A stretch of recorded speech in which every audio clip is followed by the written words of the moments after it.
International school league tables are to be published with a special focus this year on maths. They are expected to show many Western countries lagging behind East Asia. Consistently, the students producing the best results are in China, South Korea and in Singapore. Well, the BBC's Sharanjit Lail is there at the Global Indian International School. Sharanjit, the league tables, I think, being published just a little later today. Is Singapore hoping for similar success? Well, as you can imagine, they certainly are. Here I am at a school here in Singapore, very much in session here. As you can see, the kids there studying in the canteen. But yes, they are indeed hoping for similar success because, of course, we know these rankings are put out by the OECD. They come out every 3 years. This time around, they tested more than 500,000 15-year-old kids in some 65 different countries. So very expansive indeed. And Singapore consistently scores very high marks at these school rankings. Essentially in the last one in 2009, Singapore scored second highest in math, it was fourth in science and it was fifth in reading. So really, what is it about systems here in Singapore, in South Korea, in China, because of course we saw Shanghai achieving top marks the last time. What is it about these school systems here in Asia that consistently produce such stellar marks from their students? Well, that's a question I put to Ng Pak T, whom I spoke to earlier, from the National Institute of Education.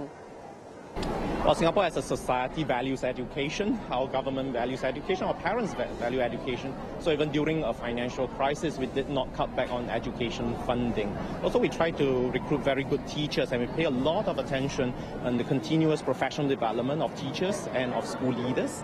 Our schools are safe environments for children and for teaching and learning to take place. Our teachers work very hard and our children work very hard too. Now, as you said, they are working very hard indeed. So is there a criticism that perhaps too much pressure is being put on these children at such a young age?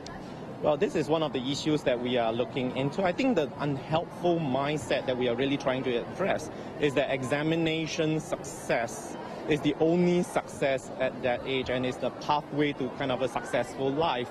And what we are trying to do is to broaden the definition of success and to celebrate more areas of success, and that's what we try to do. Well, let's take a look at these areas of success, because there's often a criticism that Asian students, Singaporean students, aren't creative enough, that there isn't enough emphasis on the arts, for instance, being able to think out of the box. Is that a fair criticism? Well, right now what we have is a lot more emphasis on the arts, sports, and many other areas of learning and activities. I think in terms of creativity, I think one thing that we are really looking into is to re-examining our own assumption about creativity. Our children do have creativity. I think the more important thing is to find the activities to allow that creativity to flourish. Well, there you have it. I spoke to Ng Pak T just a little bit earlier, and of course we're awaiting these rankings. They will be due out in just a few hours from now, and really waiting to see how well Singapore scored, particularly in math, which it does very well in. So essentially waiting to see how Singapore scored, and of course how it ranks up against a lot of other countries. Of course, there are countries like Finland, for instance, which Singapore often compares itself to. They've got about the same number of people in terms of population, but Finland actually doesn't test their students until they're at least 18 or 19 years old. So Singapore itself questioning their own system, saying, are they putting too much pressure on students, and perhaps they could look at other systems like Finland for ideas about how they're doing it. Back to you, Mike. Sharanjit, thank you.